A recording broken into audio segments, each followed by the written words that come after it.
Comienza el resumen político de la semana con Alex Hatzian.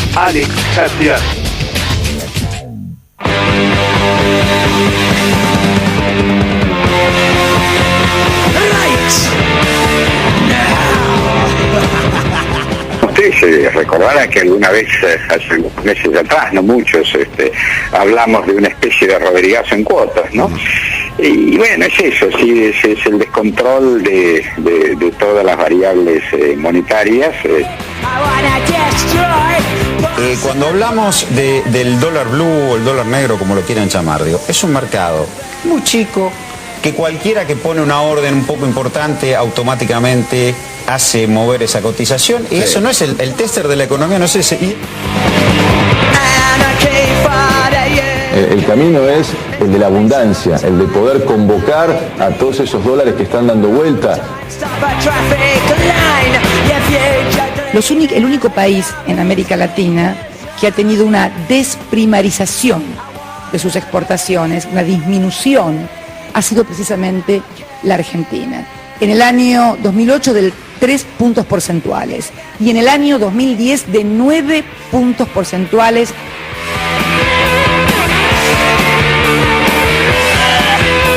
Las principales voces de la semana, antes lo comentaba, lo pregunto, ya lo responderá Alex. La semana más crítica económicamente para el kirchnerismo de este 2013, en primer lugar eran palabras del ex ministro de Economía, de Néstor Kirchner y de Eduardo Duhalde, Roberto Lavagna. En segundo lugar, palabras del diputado nacional Roberto Feletti, ex viceministro de Economía del primer gobierno de Cristina Kirchner. En tercer lugar, Martín Redrado, expresidente del Banco Central, también de Néstor Kirchner y de Eduardo Duhalde.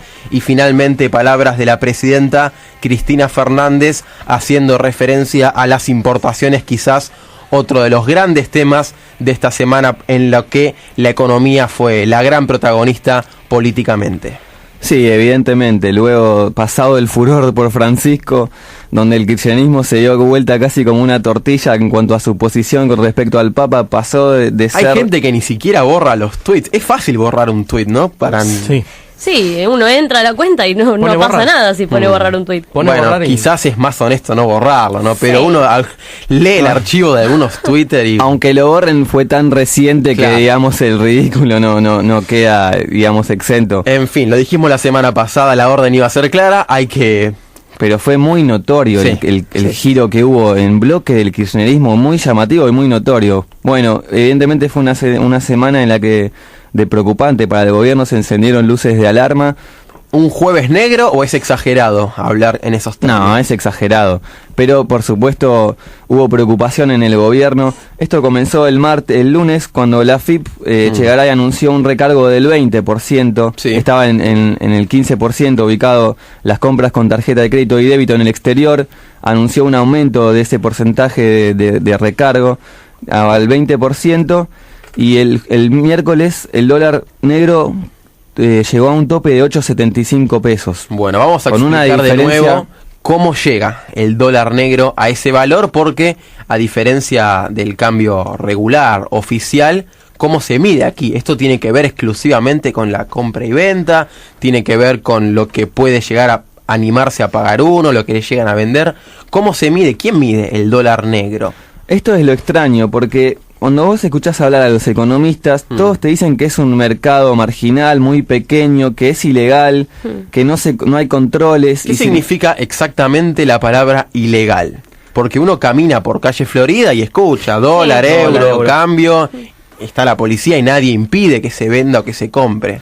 Bueno, esto es lo que llama la atención con respecto al dólar negro, de que es un mercado ilegal, pero sin embargo, desde el gobierno reconocen que regula ese mercado, que tiene contacto, incluso Moreno lo llama por teléfono. El gobierno tiene contacto con esto. Esto es lo que trasciende, por lo menos periodísticamente. Moreno lo llama por teléfono, les dice: muchachos, quiero el dólar a tanto. De hecho, intervino el secretario de Comercio para que el dólar blue bajara. Pasó de 8.75, que llegó el tope el miércoles. Esto fue lo que provocó una reunión de urgencia en Olivos, la presidenta con los principales referentes económicos del gobierno. Miércoles por la noche fue esta Miércoles reunión. por la noche en Olivos, apenas volvió de Roma la presidenta en su viaje para visitar al Papa. Se reunió con Marco del Pont, Kicillof, Lorenzino, para determinar qué van a hacer con el dólar blue, porque hubo preocupación. ¿Quién es el ministro de Economía, Alex, o quién es la persona que decide el rumbo económico al margen de Cristina Kirchner? ¿Es Kicillof? ¿Es Marcó del Pont?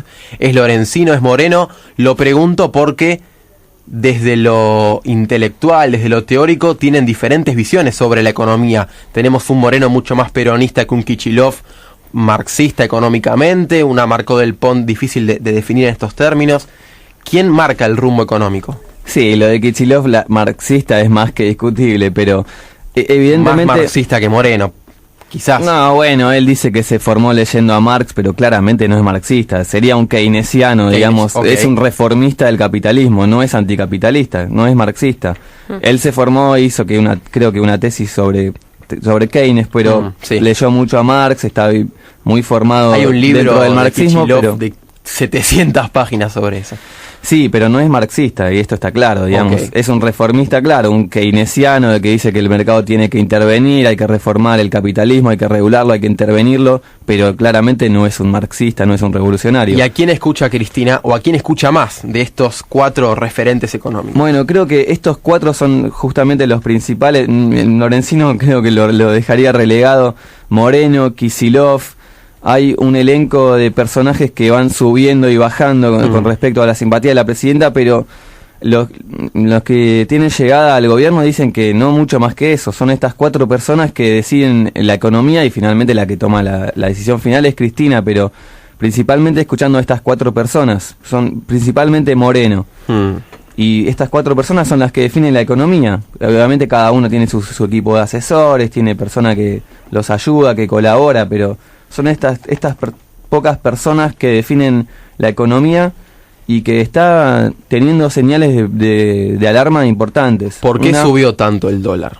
El dólar paralelo, no oficial, blue. Esto también está en discusión, digamos. Desde el oficialismo marcan que justamente al ser un mercado tan pequeño y marginal e ilegal, al haber un actor que pise fuerte en ese mercado, puede dominar nítidamente el valor del dólar. Si vos tenés $1.000.000 y los volcás en el mercado negro, jugando con ese poder podés regular la cotización, porque es un mercado pequeño. Entonces lo que dicen es que hay un golpe de mercado de ciertos sectores de la economía que lo que están buscando es una devaluación. Los sectores que se favorecerían con esto, y los conocemos, son los grandes exportadores, los que acumularon dólares en el exterior. Sí, desde el gobierno hablan del sector sojero como quien está tratando de modificar el valor de la moneda. Al margen de esto, la cotización del dólar tiene mucho que ver con lo que vale el peso. Bueno, sí, el peso argentino. Por supuesto, es directamente relacionado, digamos. Si el dólar vale más, es otra forma de decir que el peso vale menos. Es lo mismo, en realidad estamos diciendo que el peso vale menos, eso es lo que estamos diciendo. Pero eso es verdad, es indiscutible. Pero es así, sí. Desde que arrancó el año hasta hoy, hubo una devaluación en 3 meses del valor del peso. Resta ir a un supermercado, un mercado, a cualquier local para conocer cómo se devalúa el peso y cómo aumentan casi todos los productos. Sí, de todas formas, una devaluación acentuada de golpe traería consecuencias muy graves y me parece que no es la salida. Hay todo un debate en torno a esto, desde los economistas. Muchos dicen... Es que el peso ya está devaluado con el dólar, al margen de que no ocurra así oficialmente. Sí, esto lo da la pauta, digamos, el mercado blue, que justamente es el mercado del dólar que se autorregula, que es lo que marca lo que la gente está dispuesta a pagar por el dólar, más allá de lo que marque el oficial, que nadie tiene acceso. Hoy en día te está marcando que la gente está dispuesta a pagar casi 9 pesos por el dólar. Después bajó, obviamente, hubo llamados de Moreno, dicen que volvió a llamar para pero reclamar. Tampoco bajó a 7 pesos. Claro. Bajó, pero no tanto. No, bajó, sí, 30 centavos, está en 8.48, había llegado a un pico de 8.75, bajó a 8.48, la idea es seguir bajándolo, se dice, al menos periodísticamente, que Moreno quiere un dólar blue a 6, lo cual es insustentable porque enseguida que baje a 6 todo el mundo se va a volcar a comprarlo y va a volver a subir automáticamente. Igualmente, Alex, a ver, hay una realidad, el que apostó al dólar blue el año pasado ganó plata. O sea, el que compró el dólar blue a 6 pesos, hoy le hizo 2 pesos con 48 arriba. Por supuesto, sí, eso está clarísimo. Entonces parece que sigue siendo una buena oferta apostar al dólar, aunque sea que nos cueste 8,75. Sí, bueno, por eso, cuando estaba a 8,75 igual es mucho, no sé si hay mucha gente dispuesta a comprarlo